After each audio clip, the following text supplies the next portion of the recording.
Bien, bonjour à toutes, bonjour à tous. Cela fait suite à la vidéo audio que j'ai fait sur le carré magique de Tenet ou de Sator. Vous savez bien que selon Wikipédia, la plus vieille version de ce carré magique date de -79 avant Jésus-Christ. Mais si je fais cette vidéo, c'est surtout pour quelques concordances supplémentaires. Car si vous avez écouté l'autre partie, il est important de préciser donc que nous avons compris que le nombre 5, symbole de l'homme et de sa volonté magique, est synonyme de ce carré magique, car 5 sur 5 est 25. Nous savons aussi qu'il y a un rapport avec Mars, qui est nommé Ma'adim, proche de Adam. Adim et Adam sont une seule et même chose dans la sémantique phonétique. Nous comprenons également que le nombre 5 a une place importante sur la numérologie de ce carré magique. Nous le comprenons dans la numérologie simplifiée, c'est-à-dire dans le petit carré en bas à gauche, où nous voyons donc qu'il y a 6 nombres composant le carré. 1, 2, 6, 1, 2, 5, 6, 7, 9. Dans la numérologie simple, normale, nous avons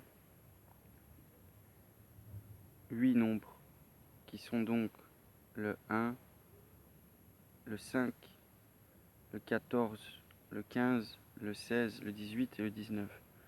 Nous savons donc que la transmission en arcane se retrouve dans le carré en bas à droite, et donc nous savons donc que ces arcanes sont symboles de vérité, et ces vérités se retrouvent dans la profondeur de l'essence de ce carré magique. Mais ce que je voulais donc vous dire, c'est qu'il a un rapport également avec la rose-croix dans le sens de la rose initiatique, qui est aussi le nombre 5. Parce que le nombre de Yeshua est 5, et nous retrouvons donc sur le carré numérique, si nous observons à la place de Tenet 2, 5, 5, 5, 2, et sur la horizontale 2, 5, 5, 5, 2, nous trouvons 3 fois 5, qui se suit.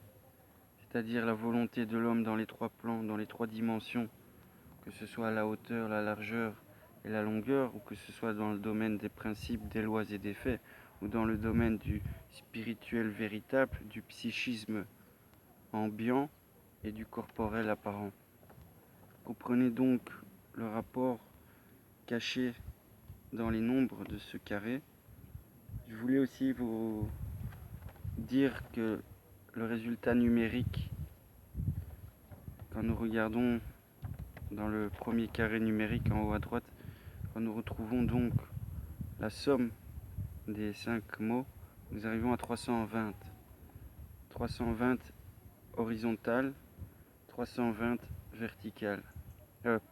320 vertical et 320 horizontal, ce qui nous fait 640. 64, j'ai déjà dit le rapport avec l'éternel combat de la lumière et de l'ombre, que nous retrouvons analogiquement dans le jeu d'échecs. 64, c'est-à-dire l'équilibre de la lumière créatrice polarisée par le 6. Pour cela, regardez la vidéo sur le nombre 6. Et le 4, c'est le matériel, tout ce qui est élémentaire. Donc l'apparent, le carré. Donc c'est la double polarité équilibrée de la lumière créatrice dans son monde sensible, objectif, solide et palpable. 6 fois 4 est intéressant aussi car cela nous ramène à 24. Donc nous trouvons le rapport 24 aux 24 heures du jour et de la nuit. Nous trouvons aussi également 24 au rapport avec les 24 sages de l'Apocalypse. Car les sages, les 24 sages ne sont rien d'autre que les 24 témoins des 24 heures de la révolution solaire cyclique. Et nous comprenons également que 32 sont les 32 voies de la sagesse ou de la perdition. Nous savons également que nous retrouvons dans ce calcul numérique les 50 portes de l'arbre séphirotique et donc les 50 portes de la conscience dans la Kabbale hermétique. Et nous comprenons également Si nous réfléchissons que 320, si nous prenons la sphère zodiacale commençant au 0 degré du bélier, faisant son cycle jusqu'au 320e degré, nous sommes dans les 10 derniers degrés du Verseau. Sommes-nous pas en pleine transition d'ère, passant de l'ère des poissons avec son symbole christique et jésuite du poisson à cette précession équinoxiale qui est en train de se réaliser au fil des années, des décennies, passant et reculant d'1 degré tous les 72 ans. Donc, nous retrouvons dans ce carré magique également le 320e degré qui est le dernier décan du Verseau, justement là où les jours sont en train de transiter dans leur longueur et dans leur longueur équinoxiale, quoi. Donc vous avez compris qu'il y a un rapport ésotérique avec l'ère du Verseau également dans ce carré magique que nous retrouvons dans des endroits et des monuments assez intéressants au travers de l'Europe. Donc je vous conseille quelques recherches sur ce carré magique. Si je devais conseiller un livre sur les carrés magiques et les talismans et les symboles, ce serait le livre de Jean-Pierre Bayard sur des éditions d'Angle. Il y a encore d'autres auteurs, mais le nom m'échappe. Mais je mettrai peut-être en description ou en commentaire les liens vers les PDF ou vers les livres à acheter sur Amazon en rapport au carré magique justement. Les carrés magiques planétaires sont différents de ce carré magique-là. Celui-là a un sens profond. Nous savons donc que Sator, tenir et opérer, et la roue ont des rapports justement avec la loi universelle de l'action et de la réaction, de la cause et de l'effet, de la semence et de la récolte, ce que nous enseigne le Bouddha, Krishna, Jésus, ou peu importe toute philosophie basée sur la réflexion logique et je dirais même mystique à la fois de la vérité. Car l'analogie est la clé. Mais une chose analogique à une autre ne signifie pas qu'elles sont similaires, qu'elles sont la même chose. Elle signifie qu'elles représentent un principe commun, mais sur un autre plan, une autre vibration, avec d'autres modes d'effectivité. Nous ne pouvons pas les confondre, car ce qui est en haut est comme ce qui est en bas, mais ce qui est en haut reste supérieur à ce qui est en bas, car ce qui est en bas sert le supérieur. Donc nous comprenons que nous avons aussi trouvé le rapport numérologique et numérique des 52 semaines, des 25 des solstices et des équinoxes. Et nous comprenons également que si nous aurions approfondi le carré magique ici à gauche avec la numérologie simplifiée de 1 à 9, nous aurions pu approfondir encore. Car au lieu des arcanes du soleil équilibrant la lune, du battleur équilibrant le prestidigitateur et le diable, la tour équilibrant elle-même la lune, et également le soleil s'équilibrant lui-même et la lune s'équilibrant elle-même, nous comprenons donc le rapport avec ces arcanes.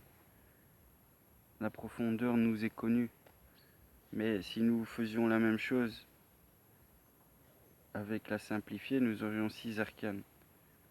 Les 6 arcanes sont intéressants car 6, comme je le dis de nouveau, est la polarisation de la lumière électromagnétique créatrice.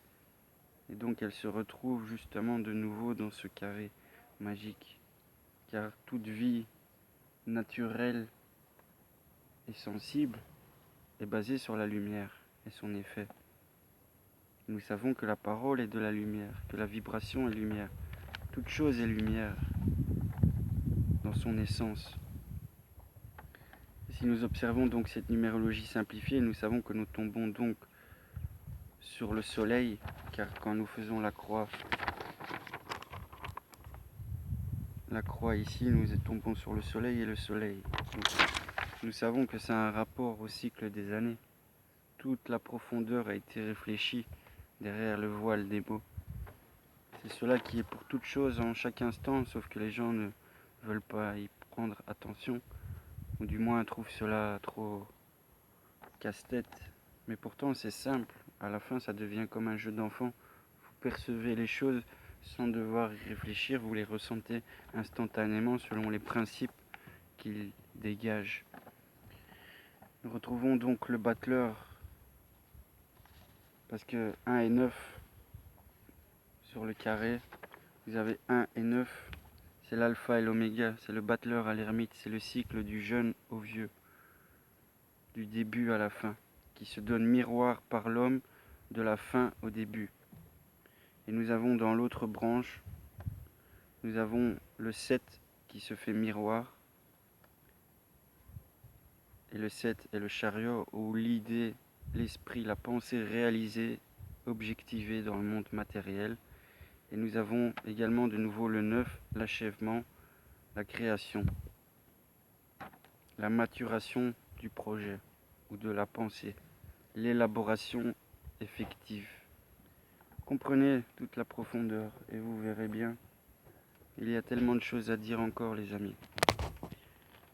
Je vous dis à tout à l'heure ou à bientôt, et nous reviendrons encore certainement sur les carrés magiques et leur philosophie cachée, ainsi que sur leur profondeur symbolique. Et je vous épargne tous les mots finissant en ic ou isme. Ésotérisme, occultisme, alchimie, alchimique, gnostique, philosophique, théorique, métaphysique, gnosticisme, gnostique, démiurgique. Tellement de choses à dire, les amis.